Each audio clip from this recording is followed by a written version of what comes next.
Welcome to the Crazy Wisdom Podcast.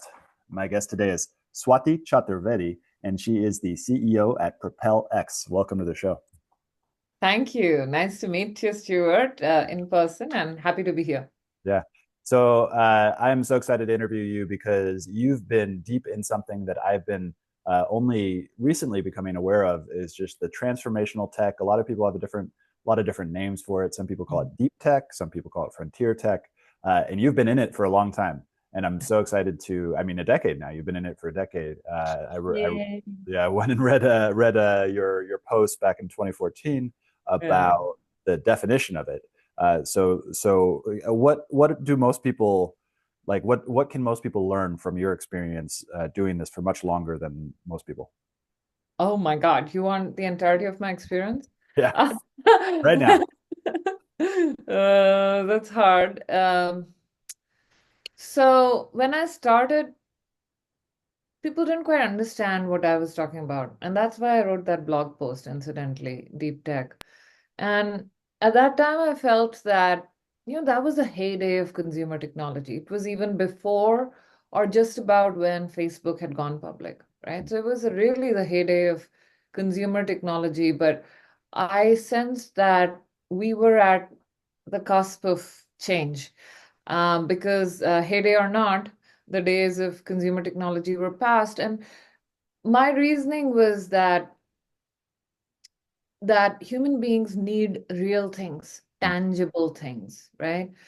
They need to alleviate the problems in their life by having real medical care, by having real energy, by actually having real cars that do better, and by having real devices that work on their behalf, aka robots, and so on, right? So I just felt real things were missing from the picture.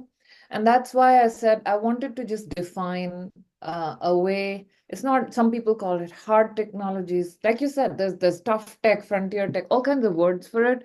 At that time, I was at a loss because everyone called everything a tech startup. Yeah, Everything was a tech yeah, startup. Pizza yeah. delivery, tech startup. Photo sharing, tech startup, right? Parking spot finding, tech startup. Although, by the way, that's a very hard problem to solve. But in any event, point was that everything was a tech startup. So I just came up with the term to separate or to define what I was looking for, which is companies that are leveraging breakthroughs in science and engineering for the advancement of humankind, right? So that was what I wanted to say, but I couldn't just call it a tech startup because then it would have been just everything else. So that's why I wrote that blog, which incidentally is much trafficked at this point. Mm, Um, from what can you learn from my experience for the past? I would actually, it's been 12 years. So I mm, started promoting that in 2012 and then actually wrote the mm. blog in 2014 and so on. It's hard. It's hard. Everything is hard, right? First, it's hard to get attention. Deep tech startups have a hard time raising financing. Yeah, yeah, And the stage doesn't seem to matter. yeah. Whether it's early stage, mid stage, late stage, it's always hard. And even if it's late stage, there aren't really any guarantees, or there's no guarantees in any private company, to be honest. But with deep tech, it's harder still. So Mm. it's hard, and not very many people understand it. The universe of investors is small. The community itself is small. What else do you want to learn from my experience other than the fact that it's hard? I've got a bunch. I've got a bunch of things.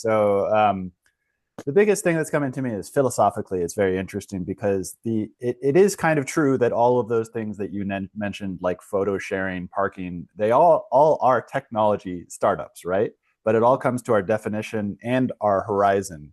Like, Yes. what are we looking at in terms of real importance? And this era from 2010 to 2020 is so interesting because I think it'll look so funny in retrospect what happened. Because from my experience inside of 2010 to 2020, that's when Silicon Valley, like people stopped thinking that all the people in Silicon Valley were crazy and started, well, realizing that they were crazy and they made a lot of money and they made a lot of changes.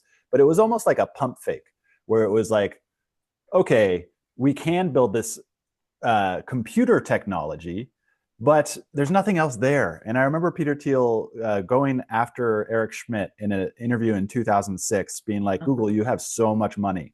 why aren't you investing in these transformational technologies? What happened from 1960 where the human race was so enlivened by this transformational technology until 2010, where just kind of nothing Mm, really happened outside of computer technology.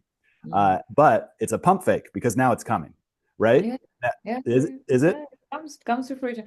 But incidentally, now Google does. I mean, Google has Mm, all kinds of investments now, right? mm, Everything from space technologies, life science is a big thing for them.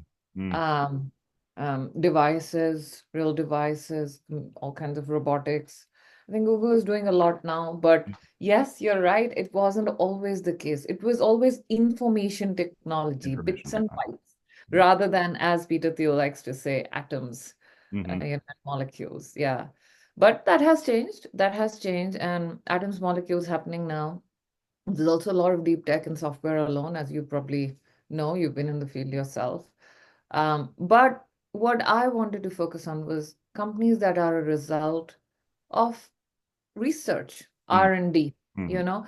as opposed to uh, plug and play technologies which are off the shelf. Mm-hmm. So in any event, we are where we are. I think it's a very exciting phase because that term took off.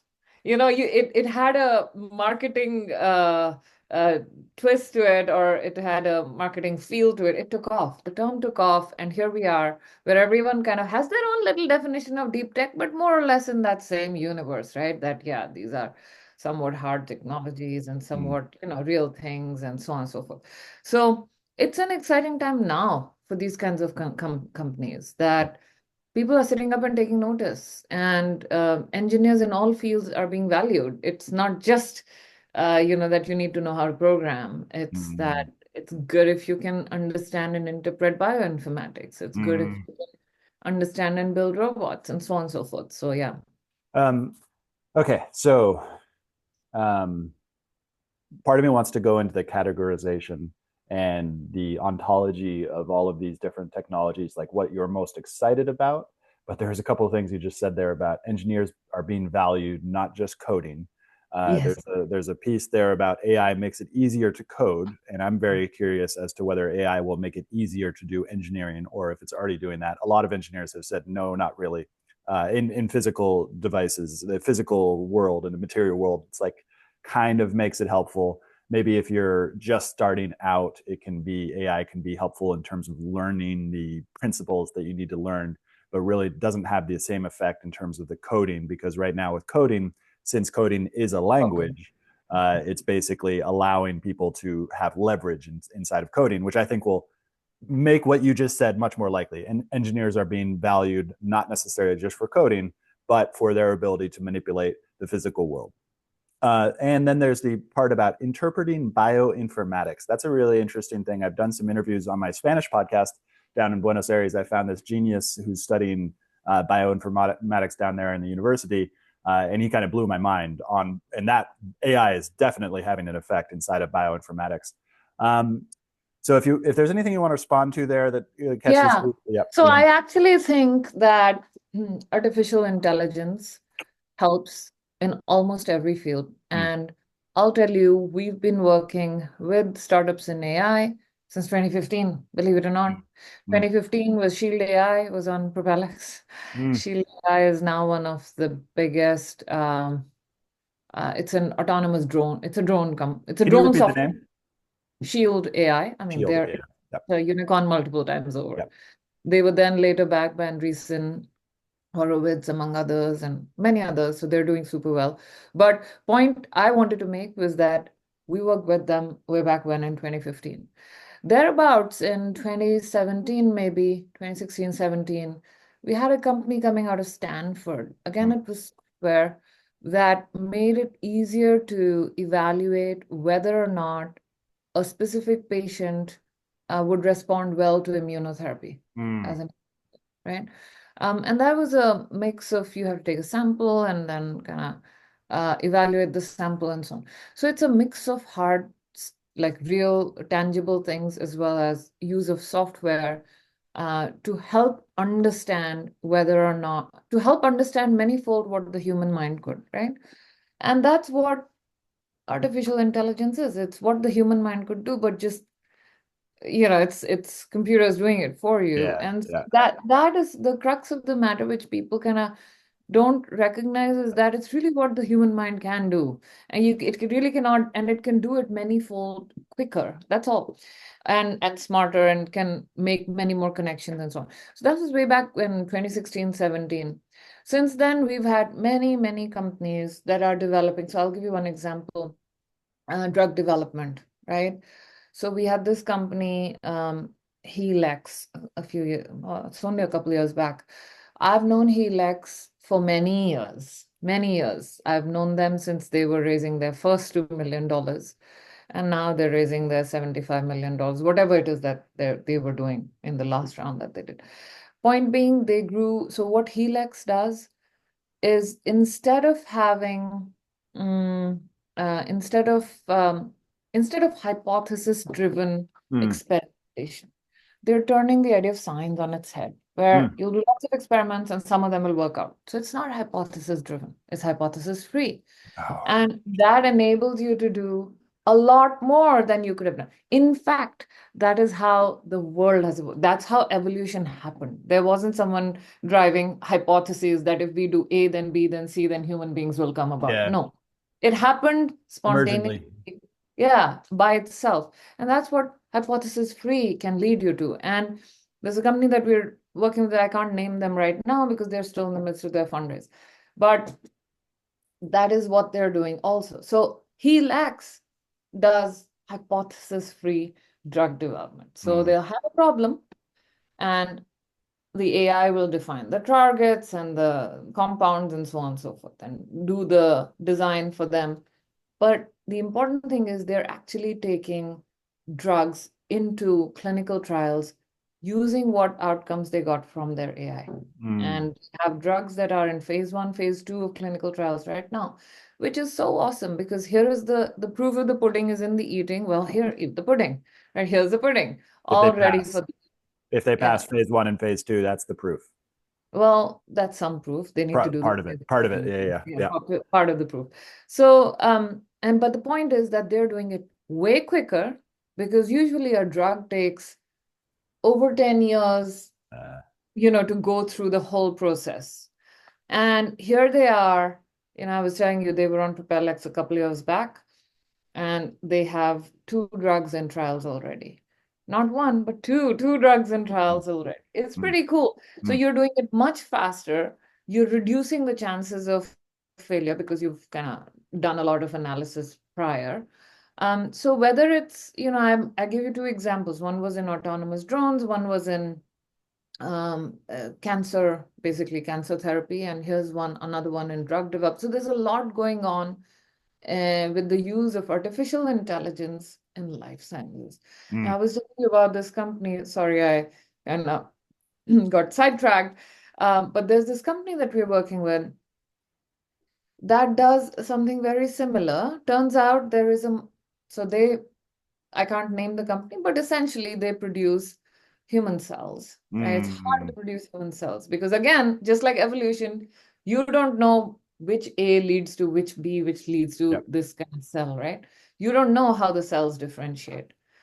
But once you have hypothesis-free experimentation, you can experiment with cells and expose them to various stimuli and varying at varying levels, and come out with the desired outcomes. And Mm. once you start doing that at much faster and much cheaper, now you're in business. So that's what artificial intelligence is. And this, they're not using AI. They're just using machine learning. Yeah, So yeah, they have a yeah. database and they're just, so that's what I would say. I mean, a lot of people use these words interchangeably. I mean, you would know that there is a slight difference, but it's okay. They're all in the same General kind of, field. yeah. Um, so there's one question that I got earlier, which is, do you get future shock regularly in your work? Have you gotten future shock, and what is the history of your experience with future shock? Are you still getting it? Are you kind of habituated to it? But what you just said about hypothesis-free science is really interesting, because you're in the field of research and development is a very interesting field that really kind of blew up with Bell Labs. And here I'm talking about enterprise research and development. Without Bell Labs, we wouldn't have the Yeah. semiconductor. Yeah. And there was this really important connection between industry and the scientific method, which previously had never existed. And then we have the rise of big science, where in order to get to the root of what an electron is, what a molecule is, what is contained inside of these things, we needed large teams with billions of dollars in order to build CERN, or the particle accelerator in Stanford.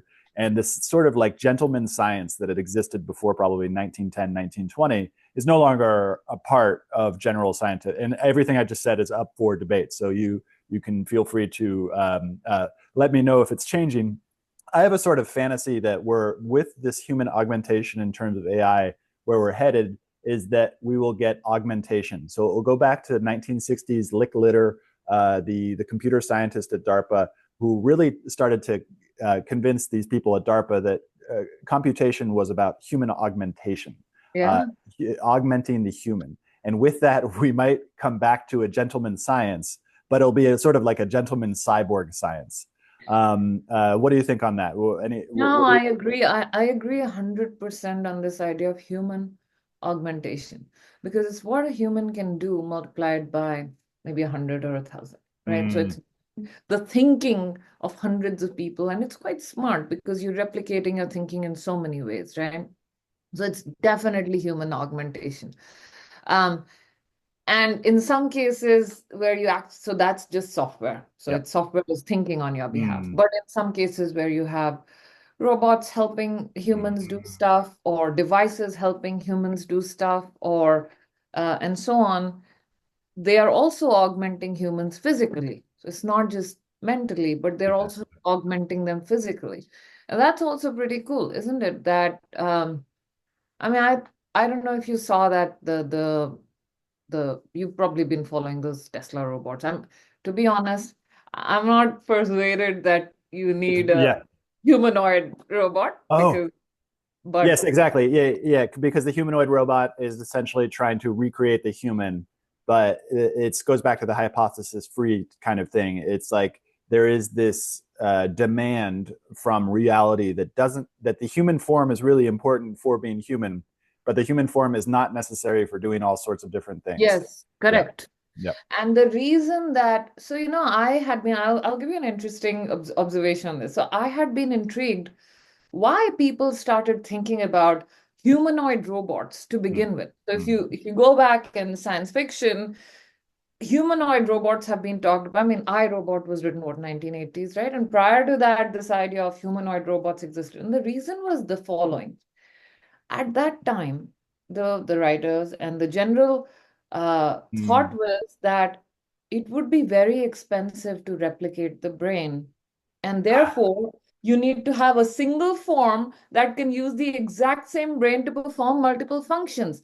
And that is why you had these humanoid robots that are using the same brain to lift things, to walk, to punch things, to carry, Yeah. stuff like that.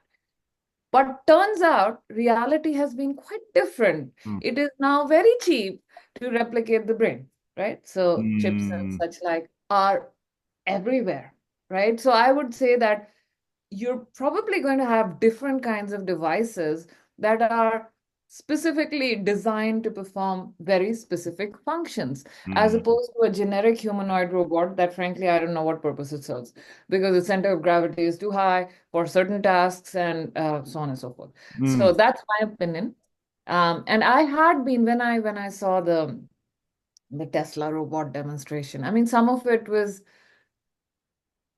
interesting, intriguing, laughable. Yeah. I don't know. I don't know what he's thinking, but obviously, the man is a genius. So Yeah, well, I yeah, would, he's a genius, but not only in terms of where technology is going, but he's a genius in terms of marketing. Because what I agree with what you just said about humanoid robots not necessarily being the right form factor for our future. The in the human imagination, the humanoid robot is definitely going to market better. Would you agree with that statement? I don't know. Yeah, I don't know. yeah. I don't know. Ultimately, it'll market better if you, Oh, are real if you're realistic. Yeah, interesting. I don't know. I don't Yeah. know. I would not like to comment on this. Yeah. Someone said sometime you should not bet against Elon Musk. Now, who Yes. was it? I forget. Yeah. Yeah. So, It's been a losing bet for a long time. Okay, so do you get future shock regularly in your work? When was the first time that you experienced future shock, if you have experienced it? and in the sense of how cool is this? Well, Yes. yeah, okay. There's the sense of how cool it is, but the corollary, that I think the how cool is that that's an excitement, and the flop side of excitement is anxiety and fear. So there's cool, and then there's fear response. I think those are the two main responses. There's other ones. There's sadness. There's other types of things, but those are the two main experiences that people have with technology. So look, as a fan of technology, for the most part, I experience excitement, Yeah.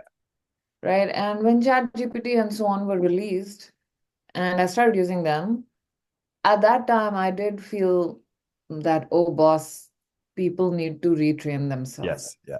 That did make me sit up and say, this is going to replace many jobs, Hmm. right? So it is clear. It is clear. Just like I was saying, it follows from the idea that AI is augmenting humans.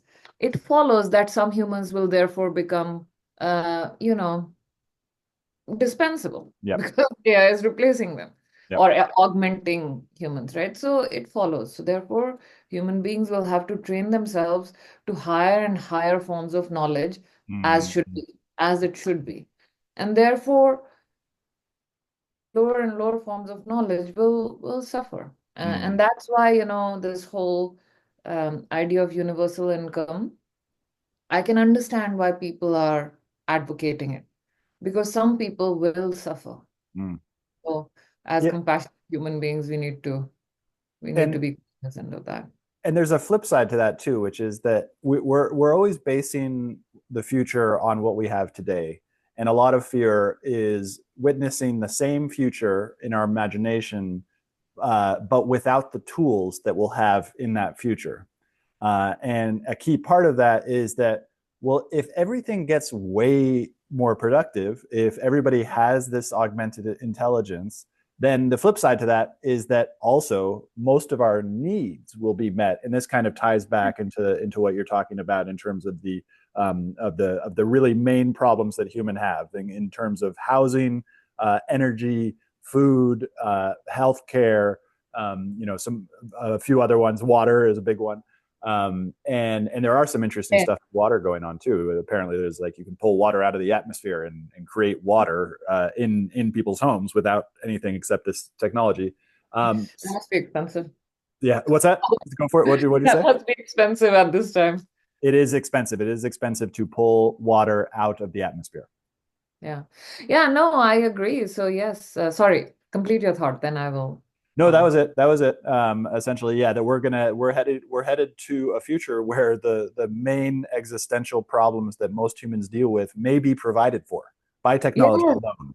exactly. And so we should be happy that Yeah, we'll soon be working 2 or 3 days a week. I don't think it'll be 2 or 3, just I'm going to work Monday, Tuesday, not the other days. It's more likely going to be that the number of hours a day that you work is going to be reduced. mm, But that also leads you to believe, I'm sure you've encountered this. There's this hierarchy of needs, Maslow's hierarchy of yep, needs, right? And so once the initial needs are met, which is the food and clothing and shelter, and mm, so on, then there's the next level of needs yeah, and the yeah, next level yeah, of needs. yeah, And the highest level of needs is in fact social, yeah. right? This desire to belong. So my expectation is people will actually spend a lot more time, hopefully, in person with each other, as Yeah. opposed to just kind of being online and social. But my expectation is that people will be spending more time with people. And that's what I hope for the future. Mm. And have you ever heard of the term solarpunk? No. So there's cyberpunk. So looking at sci-fi in general, we have science fiction probably starting in early 1900s with Wells, H.G. Wells. I think I might have got that Yeah. wrong. And then 1950s, 1940s, 1950s, 1960s. That's when we get the classical sci-fi Yeah. space opera. Yeah. Yeah. Then 1980s and 1990s, we start to get something called cyberpunk. William Yeah. Gibson, Neil Stevenson, and this Oh, was like, yeah. yeah, That's I didn't cyberpunk. know that you were That's calling Neil Stephenson Cyberpunk. I no, think no, he but might. I had said solarpunk. Oh, So Solarpunk. Sorry. that's cyberpunk. Mhm. Solarpunk is another genre. I could only find one example of a book inside this genre. And it's also a Burning Man aesthetic, similar to steampunk or other types of things. And that book, that one book that I found was really weird from the 1960s and 1970s. So it's an aesthetic and a core. It's like contrary to cyberpunk. Cyberpunk envisions a future where we have all this amazing technology, but it Mm, doesn't really make us better in like what you're talking about in terms of social relationships. It mm, doesn't improve the human aspect of life. It just mm. makes things a lot weirder. And it's sort of dystopian. And I'm no utopian, but I love thinking about solarpunk, which is Mhm. the idea that maybe technology solves all of our existential problems. We still have our human problems. We'll still have most of our problems, which are social in nature. Like, what does that person think? What does my loved one think? My loved one's going to die. All these different things that humans have been dealing with for thousands of years. None of those things are going to change, I don't think. In that hierarchy of needs, I don't think those things are really going to change that much. But what happens if we get the base layers solved? And Yeah. that feels like a vision of the future that is not only exciting but also real and meaningful. And this is why I'm so attracted to deep tech, because I think there is the promise there, but I don't think we need to rush into it in terms of a utopian. Okay, we're going to fix all our problems forever. Those existential problems that I mentioned are not going away, and I think to think that technology can solve them is to have a little bit of hubris. Anything you'd like to respond to there? No, I mean, I do think that that would be great, wouldn't it, if technology could solve all of these basic needs for all of the 7 billion people Mm, in the mm, world. mm, I mean, it shouldn't just be a first world thing. That would mm. not be nice. Well, and But it wouldn't be limited to that, right? Well, because here comes into the question of the nitty gritty of the economics of life and the economics of investment and the economics of capitalism as well, which is that all of these businesses need to be sustainable. And we had talked about sort of carbon capture, and we had talked about the water generating out of the air. So this is a great time to ask you a particular question, given your experience in the field. Where we are right now, we have space tech, we have some defense stuff going on, we have some life sciences, we have chemistry, we have bioinformatics, we have a whole bunch of different things going on. What do you think are the ones that are really going to make an impact over the next 5 to 10 years, and what is still sci-fi? impact, or what are going to, okay, what are going to become kind of more tangible, Yeah. real? I think life sciences will make a big difference, Mm, right? I think life sciences will make a big difference. I think transportation, I think mm, hopefully autonomous will become real. It is not there right now. I think uh, a lot of space technology will become real, believe it or not. So I'm quite bullish on space technology. Not to say that everyone should have my risk tolerance. No, no. mm, mm. But I think space technology, I'm bullish on it just because there is demand for it. Yeah. There just is. And it has practical utility to our daily life. Yeah. So if you look at the low Earth orbit satellites or the kind of information that we get, if you look at Starlink, Starlink is incredible. I mean, you can say whatever you want about it, but Starlink is incredible. It's giving connectivity where none was before. Mm, I think that's pretty cool. mm, So, a lot of that, and now Starlink is going into other countries and mm. becoming real. So I'm hopeful that that will really change things, especially for the poorer countries, right? So those things should become real. But we'll still have a problem of food. Yeah. In the next 5 to 10 years, we're not going to solve the problem of food for our entire population, for example. We'll still have global. In fact, I think global warming is going to become worse because So before ag tech, you're not too excited about agricultural technology. There's nothing like the green revolution in the 1960s and 1970s that's about to hit us basically. Well, I think ag tech alone is insufficient, Yeah. Yeah, right? it's distribution, right? There's distribution Yeah, networks, there's yes. supply, there's yeah, yeah. There is all of that. And so my worry, my fear is that all of this technology is amazing, but if Mhm. the environment that we live in is like a gas chamber, then it is just a problem. And former President Barack Obama had highlighted just before he left office that the greatest challenge facing humankind is global climate change. And I would like to maybe increase the scope of that a little Mm. bit. It's not just global climate, it's global environmental change. Yes, yeah, yeah. Change in the environment. Because human activity does lead to pollutants.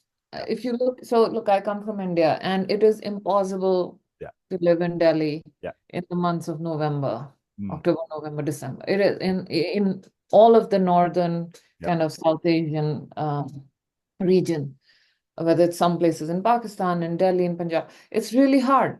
And you get up feeling that your throat is burned. So it is environmental damage that we are inflicting, Mm. right?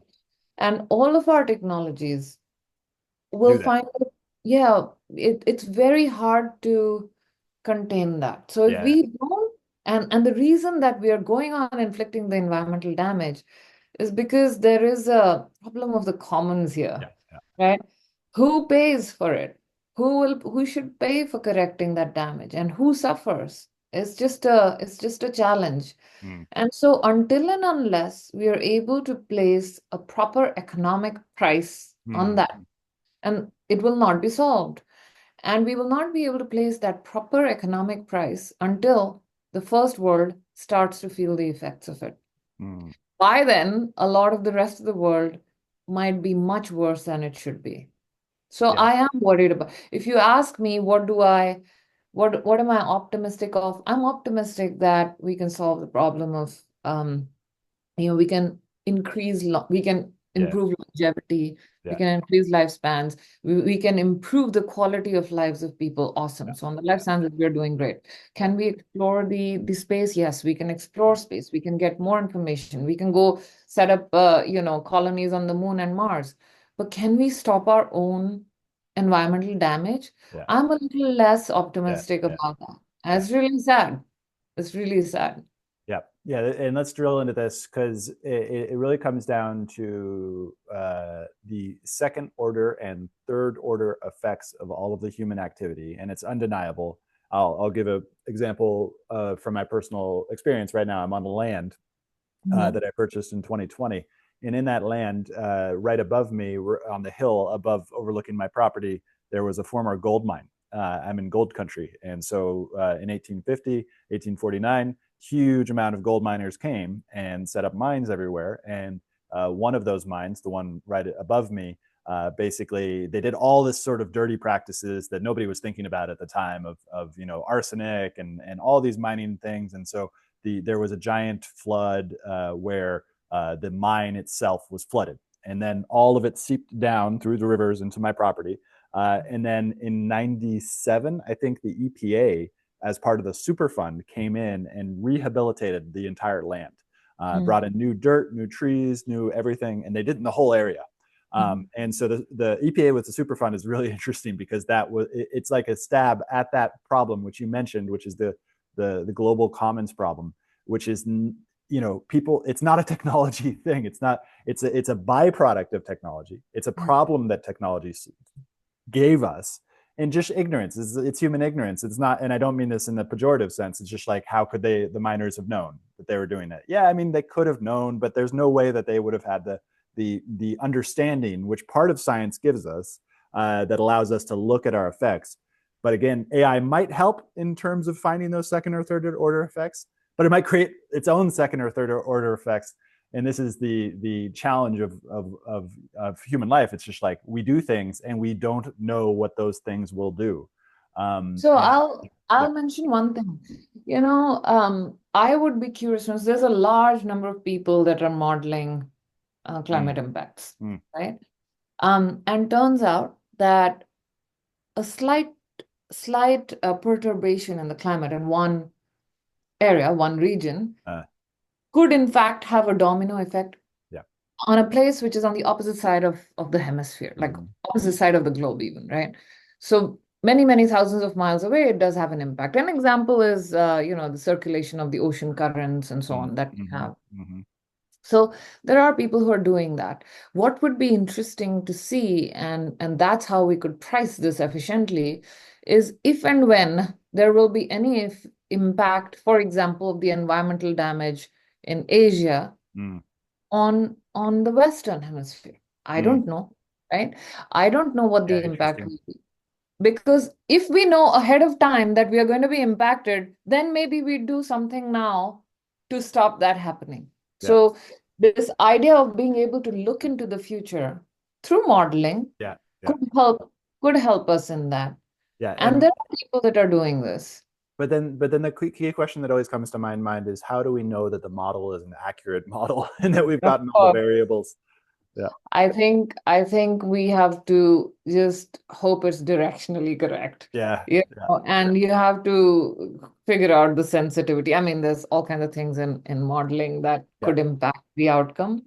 But so long as it's not ultra sensitive to any one parameter as directionally correct, we kind of It's know what's interesting. going to happen. Do you know anybody I could interview about modeling? It sounds like a great interview series to kind of dig into how modeling works and that key question of how do we ever know whether the model is an accurate representation? Because we do have good models, like a Google Map is a great map. And the map is not the territory, but Google Maps is a great map. Like it maps out most of everything that you need, and you know it works because it gets you to the thing you want, right? So that feels like a interesting thing to really dial down into bio, not only because it's not only modeling climate, we're also modeling cells, we're modeling Yes. economies. What else are we Yeah. modeling? We're modeling all kinds of things. We're Everything. modeling the future, basically. Yeah, Right. modeling the future, and that's the science, right? So that's the scientific method because the scientific method predicts, right? It's not science if it So it doesn't predict. hypothesizes, it doesn't predict. I It mean, hypothesizes, but if the hypothesis turns to be true, then it's a predictive then model, it's a right? proof. Yeah. Then Yeah, you go back and you say, okay, so the scientific method is it's driven by hypothesis. So you have a hypothesis that A is going to lead to B. Then you perform the experiment. Then you have the results of the experiment. And the if it is true, then it can be replicated. So you do yeah, it over and over again, then you yeah. publish papers on it and say, okay, now we've proven that this is true. That's the scientific method. And if it doesn't work, then you go back to the hypothesis and come up with a new one. Mm. So anyway, I'm not sure why I went and described the Welcome scientific to Crazy method. Wisdom. Welcome to Crazy Wisdom. That's what we do. Okay, so this goes back to that question of how is the scientific method going to be changed, and particularly in terms of industry, from university research and development and industry. It's almost like there's a flow chart there because it's not only university, it's enterprise. Both of those guys are doing research and development, and there's an alliance between those two, right? Like, yeah, Yeah, okay, there is and then in the US, go for very it. much so. In the U.S., In interesting. fact, yeah. In fact, in the US, the majority of the 75% of research comes from corporations, believe it or not. Wow. 75% of research dollars come from corporations. But that 25% that the government funds, Yeah, that is crucial. You know why? Because it's early stage research. yeah, So they fund the seeds of research, yeah. the initial research. Once it's proven somewhat there, then the corporate world takes over. So, but that's how, I mean, that's how it has to be because again, going back to this problem, that there is a market breakdown at the earlier stage where there isn't a clear value that can be assigned to that innovation or that research. You don't want to do that research. And that's where the government steps. And that's the role of the government is to step in where the markets break down, right? Mhm. So this podcast is turning out to be more about economics than it is about science. Yeah, yeah. It's great.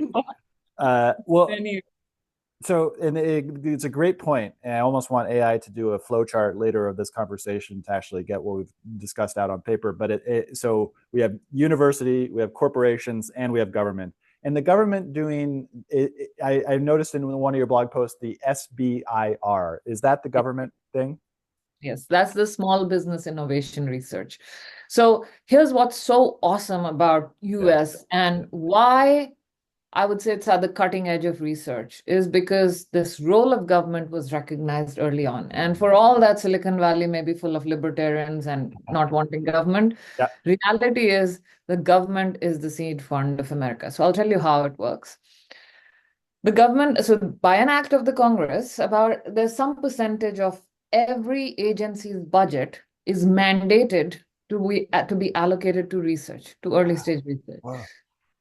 So whether it's so there's many different agencies, right? So there's the Department of Health and Human Resources, HHS, there is Department of Defense, there is Department of Energy. All of these departments which have these secretaries sitting on top, all of them are agencies which have a mandate by an act of Congress to allocate 2.5% is roughly there. I'm not sure about the exact percentage, Mm. but it's in the 2 to 3% of their budget towards R&D. As a result of this, and this is the Small Business Innovation Research grants, right?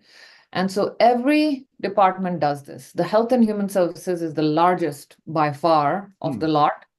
I think DoD is there too, but it's more project oriented. And the National Science Foundation, was created as as part of this Small Business Innovation Research. Now the NSF alone invests in about 400 companies every year. 400 plus, right? And the SBIR programs as a whole invest more than $2.5–3 billion every year into earlier stage research. So that is why I feel it's so incredible, because you can have a VC fund that's $2 billion fund. That's a major VC fund, right? Yeah, And they'll invest interesting. $2 billion over 10 years. Here you have the government investing $2 to $3 to $4 billion every year consistently, year over year. All the information is public, who they invested in, what was the grant, what was the research brief, all of that is public. It's pretty cool. It is very cool. And let's go back into your personal history in the investments. Then is that I'd like to color in the details more, because we've now talked about this sort of initial stage where you get the research, and then there's the development, and there's some sort of fuzzy thing where research turns into development, and investment plays a role in there. How Yeah. do Yeah, what's that role? Oh my gosh. Okay, so what starts, so the government will give grants typically to universities. It can be independent projects as well, but universities, right, and you have PIs, which are the principal investigators there. They'll lead these projects. So as an example, there's a lot of grant that goes into MIT, right? You Mm. have lots of professors who are the PIs, and they do this research which employs lots of grad students. Eventually, some of that they say we can spin that out into a company, right? And the grad student goes and becomes the CEO of the company. Then the Uh, grad student says, okay, I'm going to raise money, right? And at that point, even the government says, or at least NSF says, I'm going to, whatever you raise from the private sector, I will match it, either one for that's two, cool. one for three, or one for four. So they actually match whatever you raise from the private sector. And that's where I like to come in. You know Mm, why? mm. Because every investment dollar that goes from our investors into an earlier stage company is being matched by the government. You know what that's called in private equity terminology? No, Leverage. It's called leverage. so I like that leverage, that our investment is being leveraged, and we are Yeah, getting 2x or 3x the benefit. Of course, you still know these are early stage companies, they may yeah, fail, risk. right? That's the risk. Yeah, that's the reward But as what well. I love, that even at this stage, in this early stage, I love it when companies start talking to corporates. You know why? Because then corporates come and say, okay, I'm going to do a joint project with you. Here's the problem that I'm trying to solve. Can your technology solve this problem? Those Yeah. are joint development projects that start happening. That's where the corporate startup interactions start to happen. The earlier they happen, in my opinion, the better. A lot of people are worried about their IP and whether the corporates will steal their IP. I mean, come on. I think the benefits far outstrip the risks, and there are Mm. ways to protect your IP. Yeah, In any interesting. event, so that's how the initial R&D starts happening. And once a product comes about within the startup company, that's when they start going to market with it. And you need to really explore your market ahead of time. Having a corporate partner really validates your market, Mm, right? Because mm, here's someone who's willing to pay for what you've built. Isn't that what a market is? That mm, there is a market for your technology, for the solution that you're bringing forth. And then from there, you go to the next corporate or the next customer and the next customer and so on. That's how these companies build up. And so where we like to come in, we live to come in where our investor dollars can be leveraged. Mm, Number one, right? So that is typically, I would say, late seed and but yeah. at the same time, I personally worry because, PropelX, lots of investors are getting together to invest, and I worry about protecting their investments. These are Yeah. very risky. And for that reason, while it's great to have that leverage, you want to also mitigate the risk a little bit. So we like to see that there are customers, that there is some customer traction, Yeah. that your market has been somewhat proven, that you're earning dollars, or you're earning revenues. And this is something I've said over and over again, that in deep tech companies, the greatest risk is time to revenues, Uh, right? In that you because it takes so long to develop your solution, you don't know if there's a market for it until it's ready to go. And the sooner you can start earning money, even at a partial solution or through a joint development partner, the more mitigated your company becomes. mm, So for us, frankly, Series A is the ideal spot. We've done on PropelX platform, we've done all kinds of companies, mm, seed, Series A, B, C, D, E, mm, pre-IPO, mm, everything, mm, mm, right?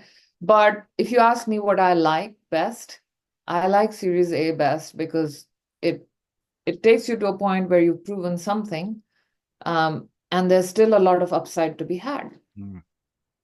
Okay, that's super interesting. So, okay, so now it's much clearer in terms of the flow chart. So you have government, you have universities, you have corporations all investing into R&D, and then you have the investment capital comes in at seed, Series A. That's where the most leverage is. That's also where the most risk is. But because there's risk and leverage, that also creates the reward. And then now I want to talk about the customers. So the customers, it could be the government, but the government's a hard customer, right? And then, Very. but then the rest of the customer stack is just like anyone, in terms of if you're creating a some sort of, like I saw a new graphing process.